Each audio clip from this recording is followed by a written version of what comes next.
IF branch, and I hope you have watched all the previous videos of ACN. ACN chapter 1 consisted of 2 videos and ACN chapter 2 will comprise of 3 videos. Out of that I have uploaded the first part, and the second part of second chapter starts here. If you remember, the first part of chapter 2 ended with address space allocation. Now we'll proceed to auto configuration.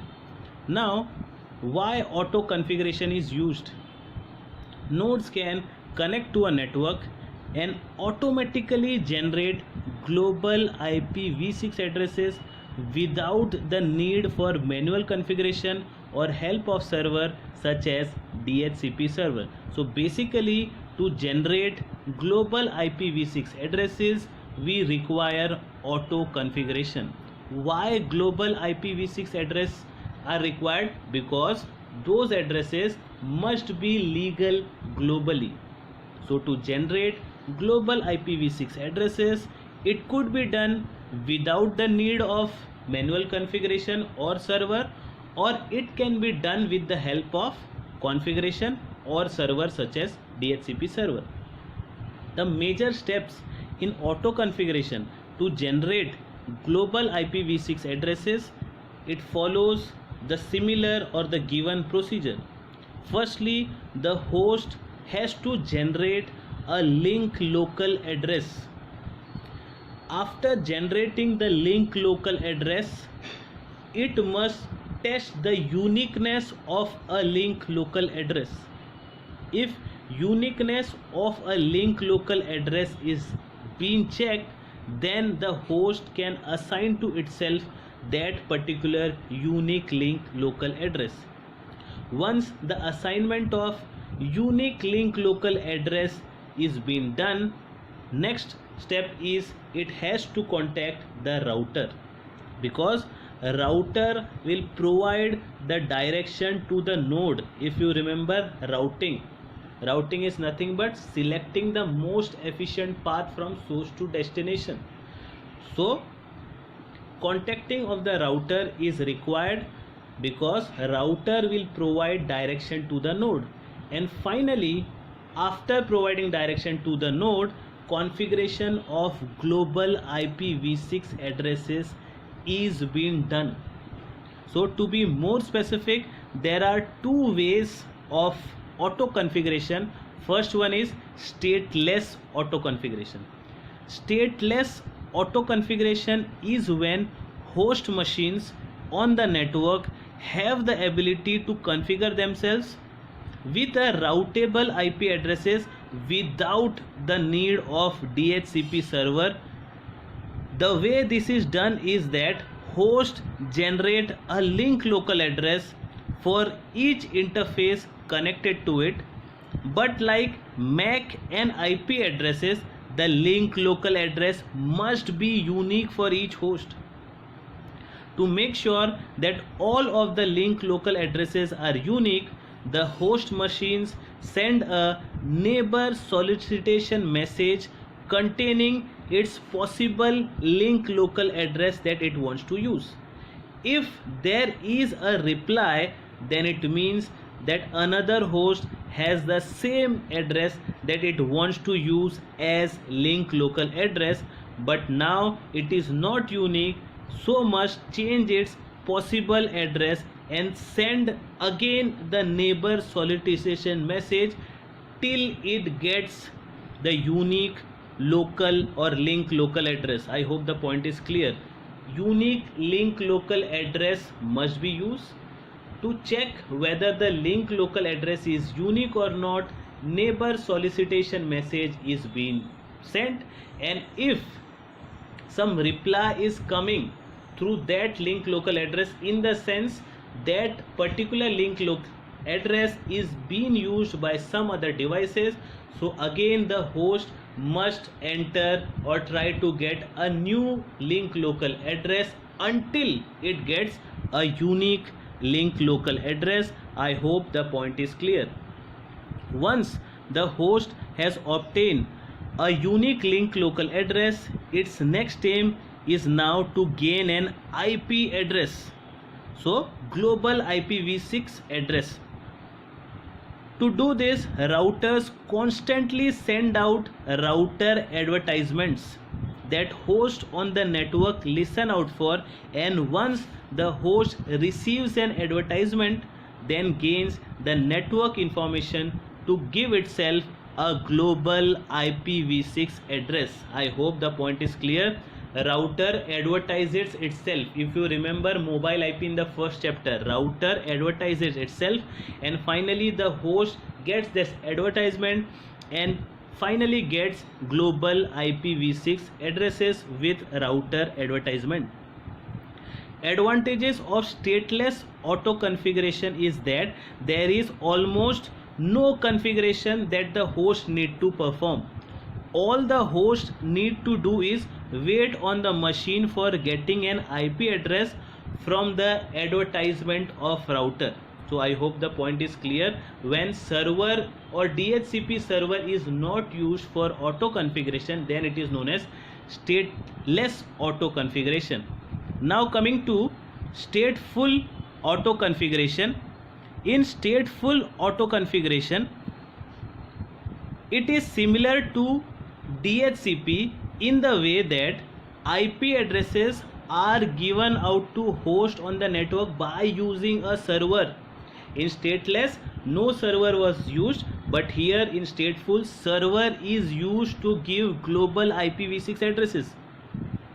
Even though with IPv6 and its massive amount of IPs, it is still a good idea to use a server to manage IPs for companies to control and easily maintain what computers from each room or department are connected to the router.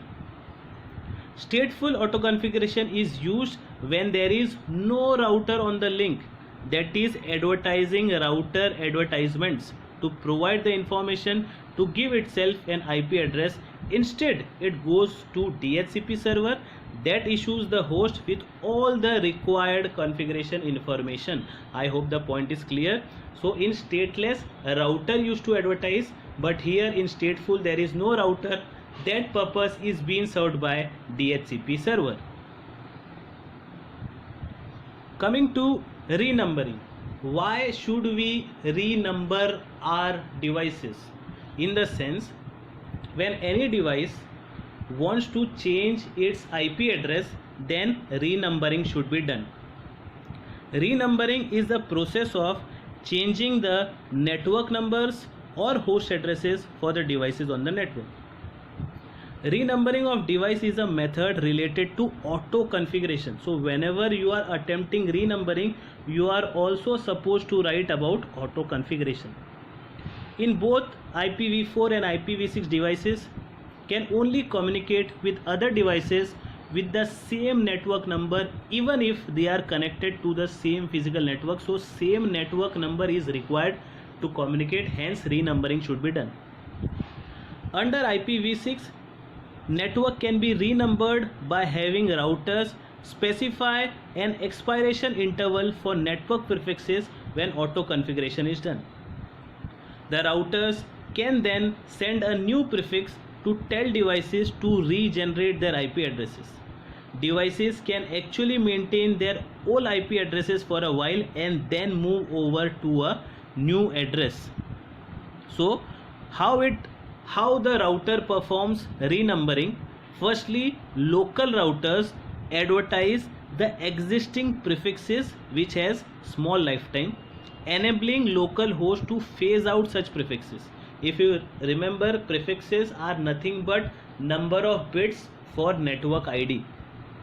So as far as renumbering is concerned, what local router do is it advertise the existing prefixes which has small lifetime, enabling local host to phase out such prefixes. So first step is routers will advertise the existing prefix which has small lifetime. It is a reminder to the local host to remove such prefixes. After this step, the router at the same time advertises a new prefix on the local network which has a longer lifetime, which is a reminder to host to configure addresses for the new prefix. Finally, Host will stop out the use of old prefixes and employ only the newly introduced ones. I hope renumbering is clear. In case of doubts, you could post a comment. Coming to transition from IPv4 to IPv6. Now, why transition? For example, if sender is able to, manage only IPv4 packets, but receiver is able to manage only IPv6 packets. So simultaneously, if both IPv4 and IPv6 is a concern, then transition should be performed. So there are two ways, I could say, or three ways I could say, to transit your IPv4 to IPv6. So the first way is dual stack. Dual stack is nothing but a router which runs IPv4 and IPv6 simultaneously until all the internet uses IPv6. If you remember, 10% of IPv6 addresses is used by machines. So 90% of the machines are being run by IPv4 addresses. So till the internet uses all IPv6 addresses, till then dual stack router should be used to manage both IPv4 and IPv6 addresses.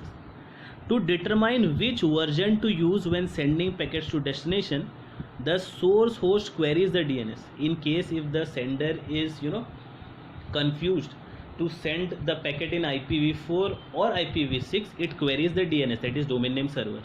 If the domain name server returns IPv4 addresses, the source will send IPv4 packet. In case if DNS returns an IPv6 address, the source host sends an IPv6 packet. I hope the point is clear. In the diagram you could see in the left hand side, if IPv4 packet is used, dual stack router will manage from LAN or WAN technology to application and transport layer. In IPv6 is there, then again dual stack router will manage from LAN or WAN to application and transport layer. Now tunneling is the second way to manage IPv4 and IPv6 packets simultaneously. When two computers using IPv6 wants to communicate with each other and the packet must pass through a region that uses IPv4, then tunneling is used. So I hope the point is clear. Sender and receiver are IPv6 and the packet that must be passed must come from a region that is only able to handle IPv4, then tunneling must be used. The IPv6 packet is encapsulated in an IPv4 packet when it enters a region and leaves the IPv4 header when it exits the region. I hope the point is clear.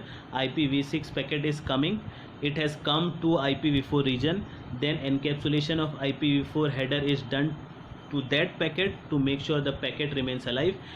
But while coming out from that region, again the IPv4 header is decapsulated and finally the IPv6 packet is being successfully sent to the receiver. I hope the point is clear. Coming to the last part of this video, as well as the last part of transition from IPv4 to IPv6, we have header translation. It is used when some of the system uses IPv4, the sender wants to use IPv6 but the receiver don't understand IPv6. So header translation must be used when IPv6 is a sender and IPv4 is a receiver, as given in the example. The header format must be totally changed through header translation. The header of IPv6 packet is converted to IPv4 header. So as you can see in the diagram, it is starting with IPv6 packet, it comes to the IPv6 region, but when it is trying to enter the IPv4 region, header translation must be done from IPv6 header to IPv4 header to make sure the receiver is successfully able to manage that original IPv6 packet. I hope the point is clear. This was the last part of this video. I hope you have understood all the topics as far as this video was concerned. In case of any doubts, you could post a comment. Thank you for watching the video. Take care. Bye.